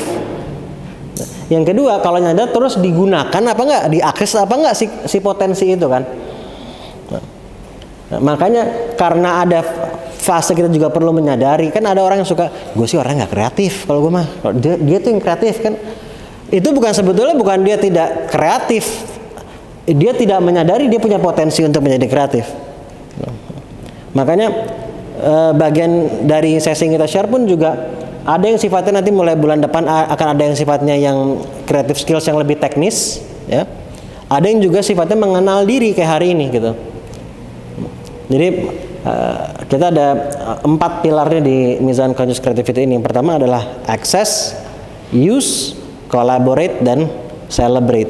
Access ini artinya dalam diri sendiri, maksudnya mengakses ke dalam untuk menyadari dan menggunakan si potensi kreatif, menyadari dan mengakses si potensi kreatif ini. Yang kedua setelah menyadari baru use, menggunakan. Ini ketika kita bicara kreativitas dalam hal yang tangible result, apakah menulis, menggambar, atau menyanyi, atau acting, atau problem solving, macam-macam hal-hal skill-skill yang kaitannya sama kreativitas juga. Yang ketiga collaborate. Bagaimana kita berproses. Kalau yang dua yang pertama itu kan bicara kreativitas tapi urusannya dalam diri sendiri aja, ya kan? Kalau yang ketiga kolaborasi, kita berproses kreatif bersama. Dan yang keempat adalah celebrate. Jadi bagaimana kita bisa honoring kreativitas, hasil-hasil kreativitas juga. Nah, Creative Learning Series ini hanya salah satu program dari Mizan Conscious Creativity. Itu. Yang insya Allah nanti ke depannya akan ada program-program yang lain juga. Nah, dan ini seperti tadi Mas Lutfi sampaikan, insya Allah Creative Learning Series ini akan berjalan sebulan 3 kali at least secara offline. Di 3 kota, di Jakarta, di Bandung, dan di Jogja. Ya, bulan depan juga akan ada lagi, insya Allah yang di Jakarta di sini, dan temanya nanti bisa beda gitu, bisa beda-beda terus. Gitu. Ya. So, kembali ke life purpose. Dalam sisa waktu yang ada pertanyaan nggak? Silakan. Ya, 1, 2, wait, 1, 2, 3, 4. Oke. Kalau waktunya cukup, mudah-mudahan kejawab semua. Go ahead. Pertama, it's good kalau lo punya ketertarikan dan kepedulian pada banyak hal, gitu. Nah, makanya tadi gue bilang ini sebetulnya kan hanya salah satu clue-nya aja, gitu. Hanya salah satu clue-nya aja. Mungkin karena keterbatasan waktu, gue nggak akan menjelaskan secara mendalam, ya. Tetapi clue lain yang bisa lo manfaatkan untuk mengeksplor adalah bakat-bakat lo. Jadi atau mungkin tadi passion lo juga gitu. By the way, passion orang tuh nggak cuma satu ya. Orang suka bilang find and follow your passion gitu. Kalau gue nyebutnya find and follow your passions. Jamak, plural gitu. Dan ada passion kita yang berhubungan langsung dengan life purpose kita, ada yang enggak, dan nggak apa-apa juga gitu. Bahkan gue bilangnya jadi ya follow your passion iya, tapi don't follow your passion blindly. Karena bisa ada passion kita yang berhubungan langsung dengan life purpose kita, ada juga yang enggak gitu. Nah, jadi dengan kata lain, life purpose kita adalah bagaimana kita menyalurkan ya bakat-bakat dan passion kita kepada sebuah topik yang lu punya kepedulian gitu. Oke. Jadi ini sebagai angle lain adalah lo mengeksplor juga tadi talents pun juga pakai S, plural, jamak, nggak cuma satu ya. Dan passions lo juga, dan melihat koneksinya nih. Ini jawaban versi super singkat. Sebenarnya kalau waktunya panjang gue bisa jawab jauh lebih dalam sekali gitu ya. Tapi ini karena keterbatasan waktu ya. Jadi dan juga gini, gue tambahin deh satu lagi deh terkait topik tadi juga ya. Nanti lo coba buat gini, misalnya topik-topik yang lo punya kepedulian, lo buat list ya, lo 1, 2 sampai berapa gitu. Abis itu lo buat rankingnya lah gitu. prioritasnya, dan gue beri pertanyaan panduan untuk membantu. Ya, lo lakukannya begini. Misalnya lo ada 5 ya, ada 5 topik nih. Ya, lo bandingkan topik 1 dan topik 2, dan lo gunakan pertanyaan ini. Antara kedua topik ini, topik mana yang saya punya dorongan dari hati ini ya, kita bukan bicara logika nih, dorongan dari hati, topik mana yang gue punya dorongan keinginan rasa untuk lebih berkontribusi,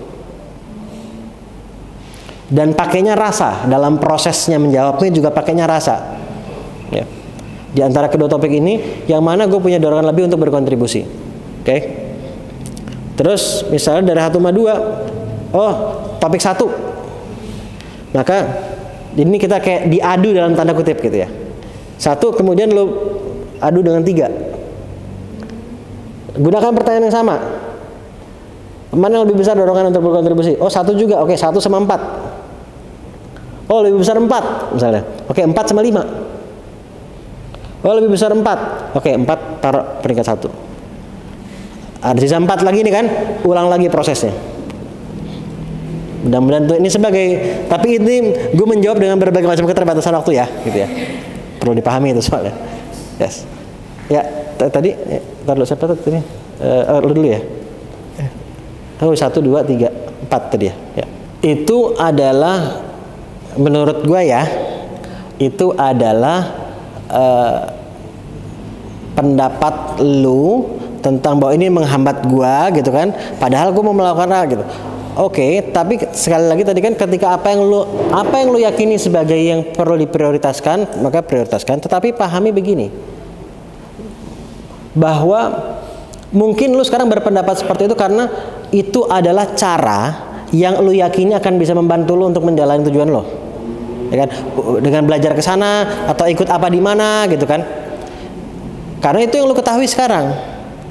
Tetapi pahami juga bahwa ada banyak hal cara lain yang mungkin sekarang lu belum tahu aja gitu. Terkadang kita suka tanpa sadar, gue pun juga merasa ya lewat situ caranya, lewat project ini nih, dengan membuat project itu nih caranya agar gue bisa mencapai goals tertentu atau ingin menjalani tujuan gue dengan lebih efektif. Terkadang kita terus dalam proses saking bersemangatnya, terus juga kadang suka rada maksa gitu. Padahal kita nggak tahu, mungkin dengan menjalani apa yang memang perlu dijalani itu nanti akan ngebuka jalan lain. Itu kejadiannya luar biasa sering kayak gitu. Nah, jadi ini nih sebenarnya topik yang bisa dibilang almost completely different. Kalau teman-teman tertarik sama manifestation itu tuh tapi ini topik yang very different. Tapi gini, jadi ada dalam proses manifestation itu ada namanya proses detachment gitu. Detachment ini jadi kita punya goals iya gitu, tetapi soal cara kita planning betul gitu ya, kita planning dan kita jalani sebaik mungkin. Jika kemudian ada sesuatu yang ternyata harus berbelok atau kemana itu, atau mentok misalnya juga, jangan terlalu maksain seakan-akan caranya harus lewat situ gitu. Dan gue udah kejadian ini udah terlalu sering sekarang, jadi gue semakin menyadari betapa bebelnya kadang gue sendiri gitu ya. Kadang suka maksa harus lasin padahal enggak gitu. Jadi mudah-mudahan gue semakin melunak pada diri sendiri dalam hal kayak gini. Karena caranya memang jadi go with the flow, tapi bukan no planning gitu ya. Kadang orang suka nyaru tuh, go with the flow tuh seakan-akan nggak ada plannya. Bukan, plan very well gitu ya, tapi caranya jangan maksa seperti harus ada lewat pintu yang kita mau gitu. Dan menariknya seringkali begitu kita mulai membuka diri pada diri kita sendiri dan nggak terlalu maksa, terus prosesnya akan lebih enak gitu.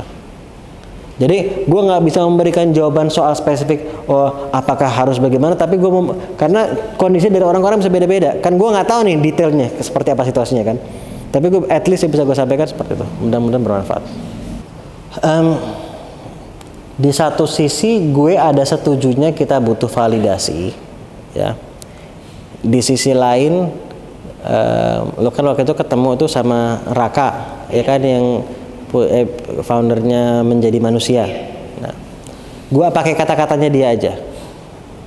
Waktu gue ngobrol podcast sama dia, ada salah satu di antara beberapa kata-kata dia yang gue betul-betul nggak lupa adalah dia bilang capek sama urusan validasi ini karena nggak bakal ada habisnya. Terus dia bilang gini aja deh katanya, validasi yang gue butuhkan cuma validasi dari Tuhan karena itu yang mutlak, yang absolut gitu. Tuh. Karena kita mau ngambil validasi dari orang mau sampai kapan? Karena itu kita nggak punya kendali gitu kan, mau orang kayak apa juga, dan itu reminder buat gue juga gitu. Jadi, dan itu sebetulnya kalau kita kembalikan tuh kembali kepada niat kita melakukan sesuatu kan. Kita melakukan sesuatu niatnya untuk apa gitu. Dan memang it's not always easy, betul. Kita kayak lo bilang kita manusiawi, tapi nah ini adalah proses ya. Proses ya, kita belajar mengupgrade diri kita juga gitu. Nah, jadi gue juga ngalamin begitu juga gitu loh. Kayak misalnya gini, bahkan dulu lebih dalam tanda itu lebih sepele, bisa sampai contoh kayak gini. Gue ngisi acara nih gitu ya. Yang datang kadang bisa segini, bisa sekian puluh orang, bisa sekian ratus orang gitu. Terus gue ngisi sesi. Terus sebagian besar yang datang, oh iya gitu, oh makasih, oh gitu, oh dapat insight baru, wah gitu kan, alhamdulillah gitu. Tapi ada satu orang yang mukanya, gitu, mukanya nggak enak gitu kan. Dari sekian banyak orang yang merasa mendapat manfaat, gue bisa fokusnya ke satu orang itu doang, gitu. Capek kan kayak gitu kan. Dan tahu nggak yang lebih melelahkan lagi apa? Setelah sekian kali akhirnya hampir selalu ada tuh yang kayak gitu soalnya tuh. Ya, kan gue nggak bisa mengendalikan kalau segitu banyaknya orang. Salah yang pernah kejadian adalah akhirnya gue setelah acara gue tanya sama salah satu orang yang kayak begitu mukanya. Gue tanya, gimana tadi acara? Terus tahu nggak dia mukanya kayak gitu? Ternyata bukan karena dia nggak setuju, dia tuh mikir. Dia lagi mikir sesuatu, dia nge-relate, jadi dia sedang berpikir keras gitu. Kadang kita ini merasa semuanya it's all about us, padahal enggak gitu kan. Dia lagi mikir sesuatu dan dia bilang abis itu makasih banget tadi tuh saya jadi mikir ada pernah kejadian gini. Jadi mukanya dia itu nggak enak tuh karena dia lagi memikirkan sesuatu yang nggak enak yang pernah terjadi, bukan sama gua. Gue aja yang kepedean gitu merasa itu terkait sama gua padahal enggak gitu. Nah, itu satu hal. Kadang bahkan memang orangnya memberikan reaksi nggak enak bahkan gitu kan, terkadang benar-benar memberikan reaksi nggak enak, dan again it's under, itu di luar di luar kendali kita juga. Makanya kembali ketika tadi ke niat tadi, ya kita melakukan ini niatnya untuk apa gitu. Manusiawi iya, tapi mengingat ini juga sebetulnya ya sesuatu yang bisa dipelajari juga dan bisa dilatih gitu kan. Gue pernah, ini mungkin satu contoh lagi deh. Ini ego gue nih dulu. Ini mungkin 18 tahunan yang lalu kali ini sekitar. Gue ngisi sebuah join session ya. Jadi ngisi acara bareng. Udah sesi ini yang deliver ini, sesi ini deliver ini, sesi ini deliver itu, gantian itu kan. Dari 3 orang, sudah bukan 2 orang, 3 orang. Udah. Kemudian ada sesi yang itu sebetulnya gue yang perlu diminta untuk ngisi sesi itu gitu kan. Nah, terus satu orang ini tahu begitu kekanya nggak, nih gue aja yang ngisi kata dia bagian ini gitu. Awalnya gue sempat resistance gitu. Kok lo kenapa jadi segitunya gitu gue bilang. Dan gue juga akhirnya jadi mempertanyakan gitu kan. Tapi ketika gue mempertanyakan, gue juga akhirnya tadi gue mempertanyakan dia gitu. Terus abis itu gue itu kayak aha momen itu, gue inget banget kejadian itu, makanya gue share di sini karena masih detail banget gue inget gitu. Dia ada resistensi, terus gue ada resistensi ke dia, gue mempertanyakan dia. Gara-gara gue mempertanyakan dia, gue jadi mempertanyakan diri gue sendiri. Lalu di sini tujuannya mau apa? Mau menonjolkan diri atau mau orang yang hadir di sini mendapatkan manfaat gitu. Itu resistensi gue balikin ke diri gue sendiri. Terus ya udah, kalau emang dia sampaikan ini di kepala gue gitu maksudnya. Kalau dia sampaikan tujuan acara bisa tetap terlaksana nggak? Tercapai nggak di kepala gue? Iya, ya udah gitu. Dan itu gue belajar banget dari itu ego gue itu gitu. Kadang kita niatnya baik, tapi ego juga kadang suka ya baik, tapi orang harus tahu kalau lu tuh baik. Kenapa? Why? Gitu. Why? Gitu. Ya kita manusia, kita makanya ketika validasinya itu adalah ke orang lain, jadinya kan begitu kan. Gitu. Tapi ketika validasinya ke jalur lain, insya Allah akan lebih meringankan gitu. Dan sampai sekarang ya masih naik turun juga gitu. Of course lah, kita manusia gitu. Mudah-mudahan menjawab. Last but not least, ini pertanyaannya sebetulnya oke. Kalau di sayat-sayat banyak sekali cabangnya nih sebenarnya. Gue lagi mikir gue mau lewat mana dulu gitu ya. Tapi ini pertanyaan terakhir nih. Ini pamungkas, jadi kita tutup habis ini. Gue ada beberapa hal dari statement lo yang gue berbeda pendapat. Misalnya, tapi untuk mengenal diri dan ras itu kan sulit ya. Gue berbeda pendapat gitu. Gue juga nggak bilang itu gampang-gampang amat juga sih gitu. Tapi kenapa gue berbeda pendapat? Karena begini, lu ketika lu bilang gitu, itu menunjukkan belief lu tentang mengenal diri gitu. Terus kita kan semua terlahir sudah ada programmingnya. In a certain way, iya, betul. Tapi bukan berarti itu nggak bisa diubah juga. Dan itu neuroscience juga sudah membuktikan itu. Jadi ada yang namanya di neuroscience, ada cabangnya lagi namanya neuroplasticity. Neuroplasticity ini adalah kemampuan sel saraf kita, di otak kita ini khususnya nih, untuk berubah. Jadi di otak kita ini sel-sel saraf ini always changing, physically berubah ya. Berubah ini bukan cuman, tapi yang gue maksud berubah adalah physically berubah gitu. Terjadi perubahan, dan neuroplasticity ini yang membuat hidup kita jadi nggak stuck sebetulnya, dengan kata lain. Yes, kita memang terlahir ada faktor genetiknya, tapi genetik pun itu tidak permanen. Ada namanya epigenetics. Epigenetics ini cabang ilmu yang terkait sama genetika yang relatif lebih baru, yang membuktikan bahwa genetika seseorang itu nggak permanen. Kalau dulu orang genetik dikiranya ya udah bawaannya kayak begitu, baik itu genetik sifatnya karakter atau bawaan penyakit misalnya juga. Kalau orang tuanya bapak, ibu, kakek, nenek dari empat-empatnya, 2 kakek dan 2 nenek punya bawaan diabetes misalnya. Dan memang mungkin dia terlahir dengan gen diabetesnya itu nyala. Jadi genetik itu ada, kalau kalian tertarik mempelajari, ada semacam bahasa gampangnya untuk analogi, ada kayak switch on, kayak saklar, ada on off-nya. Dan genetika kita itu, DNA kita itu 80% tuh dormant, tidur. Yang nyala cuma sekitar 20%. Oke. Jadi ini bisa on off. Nah, salah satu yang mempengaruhinya apa? Yang mempengaruhi DNA dan yang mengarah ke genetik itu bisa berubah karena ada protein yang berbeda-beda. Protein yang berbeda-beda yang terproduksi. Dan itu dipengaruhi oleh apa? Kondisi emotion kita. Suasana di dalam itu mempengaruhi protein yang terproduksi, sehingga dapat mempengaruhi DNA dan ekspresi DNA seperti apa, dan bisa berdampak pada genetik. Panjang kan.